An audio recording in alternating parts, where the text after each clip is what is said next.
1 1 -2 7 3 और -3 सरेख है। तो देखिए यहाँ से सरेख का मतलब होता है समरेख, यानी एक ही रेखा पर यदि कोई बिंदु स्थित हो तो उसको कहते हैं सरेख। जैसे इस तरीके से, यदि इस तरीके से कोई बिंदु स्थित हो तो उसको कहते हैं सरेख। तो यहाँ दिए हुए 3 बिंदु है, ये तीनों सरेख है या नहीं, इस बात को सिद्ध करना है। तो सिद्ध कैसे करेंगे, देखिए पहले हम डिस्टेंस ज्ञात करेंगे ए और बी के मध्य की, फिर बी और सी के मध्य की, फिर ए और सी के मध्य की। जब तीनों दूरियां हमारे पास में आ जाएगी तो किन्हीं दो दूरियों का योग तीसरी दूरी के बराबर होना चाहिए, यानी दो दूरियों का योग करेंगे तो तीसरी दूरी के बराबर होना चाहिए। यदि ऐसा होता है तो ये दिए गए बिंदु सरेख है, अन्यथा वो सरेख नहीं है। लेकिन ध्यान रहे, अभी मैंने जो यथास्थिति में लिखा ए बी सी, ये इस तरीके से भी हो सकता है और ये इस तरीके से भी हो सकता है, ए यहाँ हो, सी यहाँ और बी यहाँ हो, इसका हमें पता अभी चलेगा नहीं। लेकिन ये सिर्फ और सिर्फ हम इस तरीके से इसको ले रहे हैं कि 3 बिंदुओं के मध्य की दूरी ज्ञात करनी, तो पहले इस दोनों के मध्य, फिर इस दोनों के मध्य और फिर इस दोनों के मध्य। वो जैसे ही दो दूरियों का योग तीसरी दूरी के बराबर आएगा तब हमें पता चल जाएगा कि कौन सा बिंदु कौन से स्थान पर है। अब सिर्फ हमें इसकी दूरी ज्ञात करनी है। तो देखिए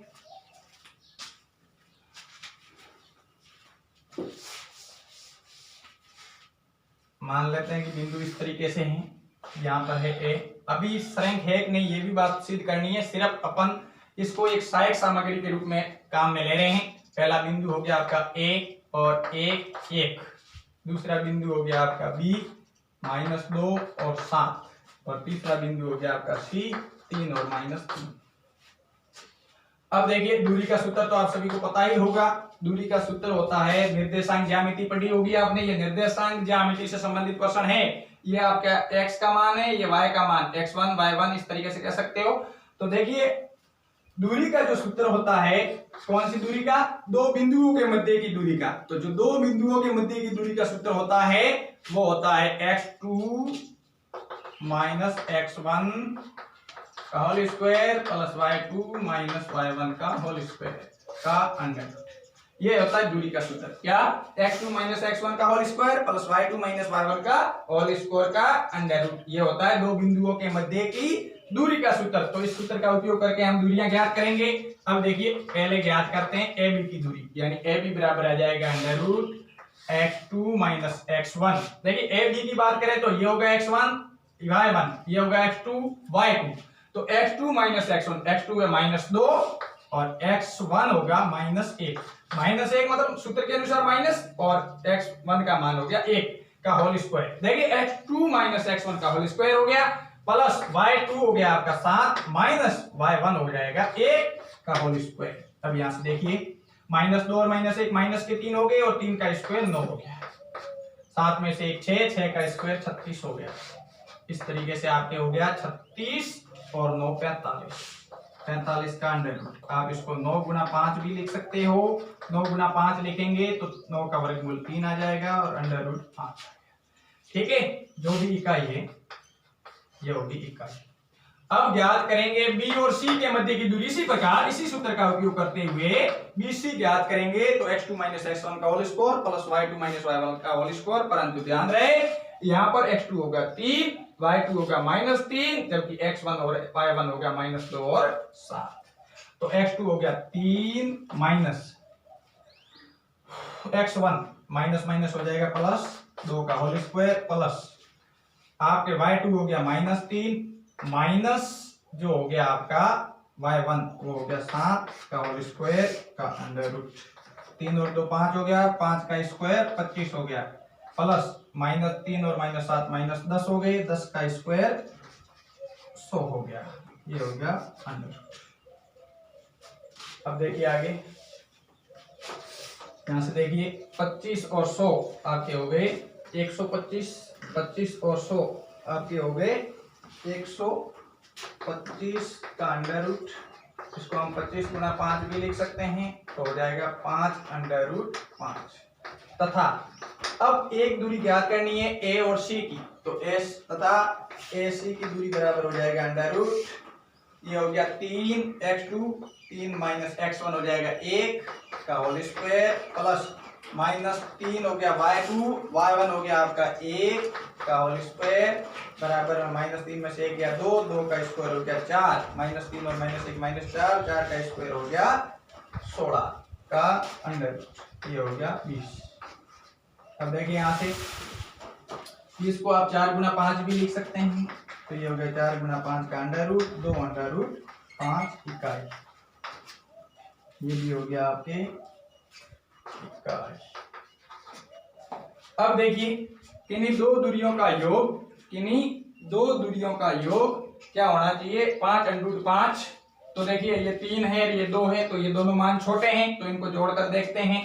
अब देखिए अब क्या होना चाहिए, अब होना चाहिए AC का मान है, बड़ा मान किसका है, बड़ा मान BC का है, तो BC का जो मान है वो शेष दो छोटे मानों के बराबर है कि नहीं, अर्थात किसके, AB और जो AC है उसके बराबर है या नहीं। तो BC का मान आपके पास 5 अंडर रूट 5 है, AB का मान जो आपके पास में है वो है 3 अंडर रूट 5 प्लस ये जो AC का मान है वो 2 अंडर रूट 5 कॉमन ले लो, तो पीछे रह जाएगा 3 + 2 अर्थात 3 और 2 कितने हो गए 5, 5 अंडर रूट 5 अर्थात बराबर है किसके बराबर है, BC के बराबर है। कौन बराबर है, AB और AC का योग, अतः AB तथा C क्या है, स्ट्रेंथ।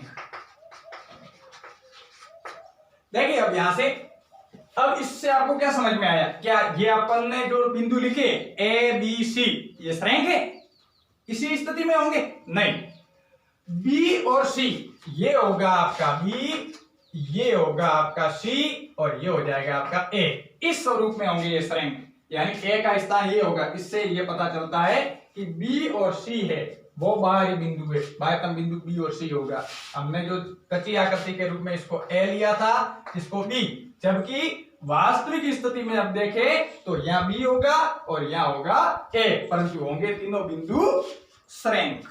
समझ में आ गया होगा। एक बार वापस आप इस बात को समझ लीजिए, 3 बिंदु दे रखे थे, हमें सिद्ध श्रृंख करना था। श्रृंख का मतलब होता है एक ही रेखा पर स्थित, तो हमने एक कच्ची आकृति के रूप में, सहायक आकृति के रूप में हमने एक रेखा खींचकर उस पर 3 बिंदु ले लिए, तीनों बिंदुओं के निर्देशांक लिख दिए, फिर दो बिंदुओं के मध्य की हमने दूरी के सूत्र से दूरियां ज्ञात की, A और B के मध्य की, B और C के मध्य की, A और C के मध्य की। जैसे हमने दूरियां ज्ञात की तो सबसे जो बड़ी दूरी थी वो शेष दो छोटी दूरियों के योग के क्या हुआ, बराबर, क्या हुआ, बराबर, अर्थात जो दूरियां, जो बड़ी दूरी थी वो शेष दो दूरियों के बराबर, अर्थात दो दूरियां एक बड़ी दूरी के योग के बराबर हो, ऐसी स्थिति के अंतर्गत वो तीनों बिंदु श्रृंख होते हैं। तो यहाँ पर तीनों बिंदु श्रृंख हो गई, ये बात सत्य हो गई। लेकिन ध्यान रहे, वास्तविक जो इन 3 बिंदुओं की स्थिति वो इस तरीके से है, B यहाँ ना होकर यहाँ पर है और A आपका यहाँ पर है, अर्थात B और C के मध्य है, जबकि हमने कच्ची आकृति के रूप में इस स्वरूप में लिया था। ठीक है, देखिए प्रश्न है निर्देशांक ज्यामिति का। P व Q दो बिंदुओं के निर्देशांक दे रखे हैं, साथ में O मूल बिंदु दे रखा है। दो मूल बिंदु से P और Q की दूरियों का योग हमें सिद्ध करके लाना है, A² + B²। तो देखिए यहां से P, Q व मूल बिंदु O के निर्देशांक क्रमश क्या क्या है।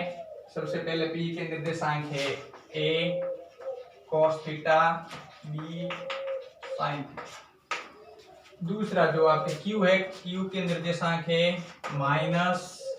-A sin theta, B cos theta. तथा मूल बिंदु के निर्देशांक आप जानते ही हैं, O के जो निर्देशांक है वो हो जाएंगे 0, 0। तब देखिए हमें क्या करना होगा, हमें दूरियां ज्ञात करनी है। OP² मतलब O और P के मध्य की दूरी। तो देखिए OP², देखिए OP बराबर तो होगा √(x2 - x1) का whole square plus y2 - y1 का होल स्क्वायर। लेकिन जब OP को स्क्वायर के रूप में रखेंगे तो अंडर नहीं आएगा, सिर्फ होगा x2 - x1 का होल स्क्वायर। तो यहां से देखिए हम बात कर रहे हैं और P की। तो और P की बात करेंगे तो आपका x2 या तो इसको लो या इसको लो। तो यदि इसको x2 लेता हूं मैं तो a cos theta minus x1 हो जाएगा 0 का whole square, x2 minus x1 का होल स्क्वायर प्लस आपका y2 हो गया b sin theta minus y1 हो गया 0 का होल स्क्वायर। देखिए यहां से खोलते हैं, a का स्क्वायर 0 घटाएंगे तो रह जाएगा a cos थीटा और इसका स्क्वायर कर देते हैं तो a का स्क्वायर cos का स्क्वायर तो cos स्क्वायर थीटा प्लस यहाँ 0 घटाएंगे तो b sin रह जाएगा, b का स्क्वायर और sin का स्क्वायर। समीकरण नंबर 1 तथा अब और क्यू के मध्य की दूरी ज्ञात कर लेते हैं। और क्यू के मध्य की तो ओ क्यू स्क्वायर बराबर हो जाएगा, क्यू का मान है आपके माइनस साइन थीटा, ये तो हो गया x2 माइनस x1 हो जाएगा, ओ के निर्देशांक वो है 0 तो हो गया स्क्वायर प्लस आपके हो गया y2 b cos थीटा और माइनस में आपके हो गया y1 ओ का निर्देशांक 0 का होल स्क्वायर हो गया। अब यहां से हो गया 0 घटाएंगे तो माइनस a sin थीटा और स्क्वायर करेंगे तो हो जाएगा a square sin square theta plus यहां से भी 0 घटाएंगे तो b cos रह जाएगा और b cos हो जाएगा b square cos square theta. देखिए यहां से समीकरण नंबर 2। अब हमें क्या लाना है, सिद्ध करके इस दोनों का योग, तो इस दोनों को जोड़ देते हैं। OP स्क्वायर और OQ स्क्वायर लाना है तो दोनों को जोड़ेंगे तभी आएगा। समीकरण 1 व 2 को जोड़ने पर देखिए 1 और 2 को जोड़ने पर क्या आ जाएगा, यहाँ से देखिए हो जाएगा बाया पक्ष में जुड़ेगा, दाया पक्ष में जुड़ेगा तो हो गया OP square plus OQ square plus OQ square बराबर में दाया पक्ष में क्या है समीकरण 1 में a square cos square theta plus b square sin square theta और जो आपका समीकरण 2 है उसके दाएं पक्ष में क्या है a square sin square theta और b square cos square theta. देखिए यहाँ से a स्क्वायर वालों को पास में लिखेंगे तो हो जाएगा a square cos square theta और a square sin square theta. इसी प्रकार b square sin square theta और b square cos square theta. ठीक है, इस दोनों में a स्क्वायर कॉमन आएगा और इस दोनों में b स्क्वायर कॉमन आएगा तो यहाँ से a स्क्वायर कॉमन ले लेंगे तो पीछे बच जाएगा cos square theta plus sin square theta और यहाँ से b स्क्वायर कॉमन ले लेंगे तो बच जाएगा sin square theta plus cos square theta.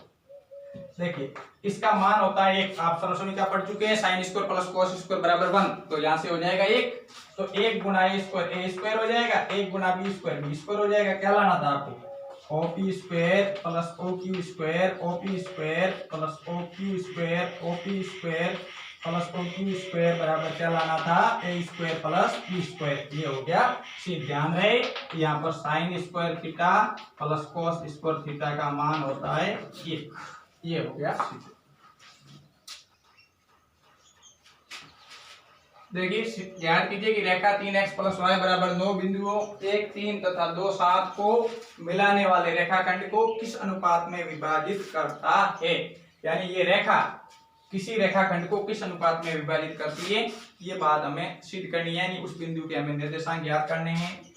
तो देखिए उसके निर्देशांक ज्ञात करके जब हम इस रेखा में रखेंगे तो हमारा अनुपात आ जाएगा। यानी ज्ञात हमें क्या करना है, अनुपात। तो देखिए ये आपका रेखाखंड है, ये आपका रेखाखंड हो गया।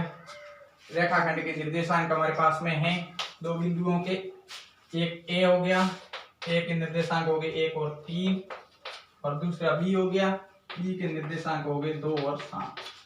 इसको एक रेखा विभाजित करती है। आप रेखा आलेख के अंतर्गत, ज्यामिति के अंतर्गत हम इसको रेखा बोलते हैं और ज्यामिति जो बीजीय गणित होती है, बीजगणित एलजेब्रा में हम इसको समीकरण बोलते हैं। तो यही रेखा है आपकी।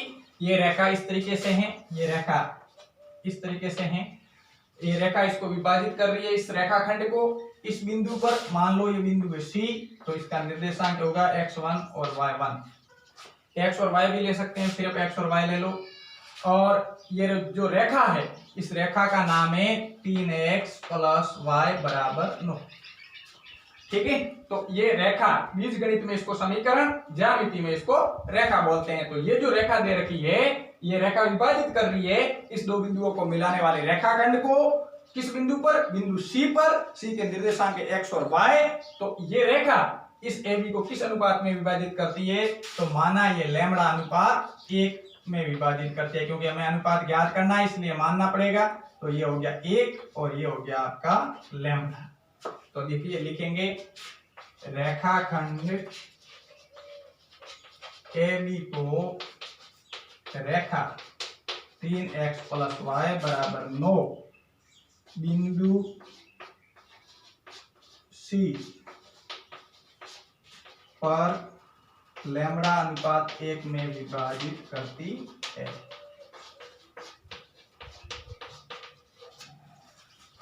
अब देखिए यहां से हम इस बिंदु C के निर्देशांक ज्ञात करेंगे, अर्थात x और y अंत विभाजन कर रहा है AB को, तो अंत विभाजन के सूत्र से। तो अब देखिए बिंदु C के निर्देशांक ज्ञात करते हैं, x और y। बिंदु C के निर्देशांक अर्थात हमें ज्ञात करना है x और y निर्देशांक। x बराबर हो जाएगा m1 x2 m2 x1 बटा m1 + m2। ये सूत्र तो आपको याद होगा। ये जब किसी रेखाखंड को किसी बिंदु पर विभाजित करवाया जाता है, तो वो यदि किसी अनुपात पर अंत विभाजित करता है तो ये सूत्र उपयोग में लेते हैं। यदि बाह्य विभाजन होता तो यहाँ प्लस की जगह क्या आ जाता, माइनस, यानी m1 x2 - m2 x1 बटा m1 - m2 हो जाता बाह्य विभाजन। बाह्य विभाजन किस तरीके से होता है, जैसे ये रेखाखंड है, इसका विभाजन यहाँ पर हो रहा है तो इसको आगे बढ़ाएंगे और फिर यहाँ से विभाजित करवाएंगे, तो ये बाह्य विभाजन हो गया। जब बाह्य विभाजन की स्थिति बनती है तब क्या होता है, ये जो प्लस लिखे हुए यहाँ माइनस होगा, बाकी कोई अंतर नहीं होगा। या m1 और m2 अनुपात है x1 और x2, ये x1 हो जाएगा, ये x2 हो जाएगा। यानी पहले जो बिंदु है उसके निर्देशांक होंगे x1 और y1, दूसरा जो बिंदु है उसके निर्देशांक होंगे x2 और y2। यहाँ से आपका x1 और y1 आएगा, यहाँ से आपका x2 और y2 आएगा, और ये आपका x हो गया, और ये आपका m1 हो गया, और ये आपका m2 हो गया। तो देखिए यहाँ से मान रख देते हैं m1 का, m1 लैम्बडा है तो ये लैम्बडा हो गया, गुणा x2 ये होगा 2 तो ये 2 हो गया, प्लस m2 आपका 1 है गुणा, और आपका जो x1 है वो हो जाएगा 1 बटे में आ जाएगा m1 + m2 यानी लैम्बडा + 1। यहाँ से देखिए 2 और लैम्बडा से गुणा किया तो 2 लैम्बडा, 1 और 1 से गुणा किया तो 1 लैम्बडा + 1, ये आपके x का मान आ गया। इसी प्रकार हम बात करेंगे y। इसी प्रकार जो y का निर्देशांक है वो हो जाएगा आपका m1 y2 m2 y1 m1 + m2। अब y के पदों में, पहले था x के पदों में, बस अंतर सिर्फ इतना है, m1 वही रहेगा आपका लैम्बडा, y2 होगा आपका 7, m2 होगा आपका 1 और y1 होगा आपका 3। नीचे आ जाएगा लैम्बडा + 1 यानी m1 + m2। देखिए समझ में आ गया होगा, आगे देखिए।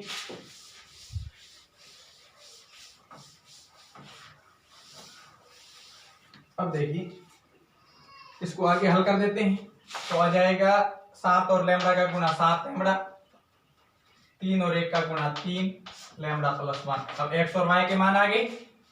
ये यदि रेखा AB पर स्थित है तो इस बिंदु के निर्देशांक इस रेखा को क्या करेंगे, संतुष्ट। तो अब बिंदु C के निर्देशांक रेखा 3x + y = 9 को संतुष्ट करेंगे। संतुष्ट करने का मतलब ये है कि अब इसमें आपको मान रखना है x और y का, तो 3 गुणा x का मान, पहले आपने याद किया क्या आया था 3 लैम्बडा + 1 बटा लैम्बडा + 1, ये हो गया, ठीक है।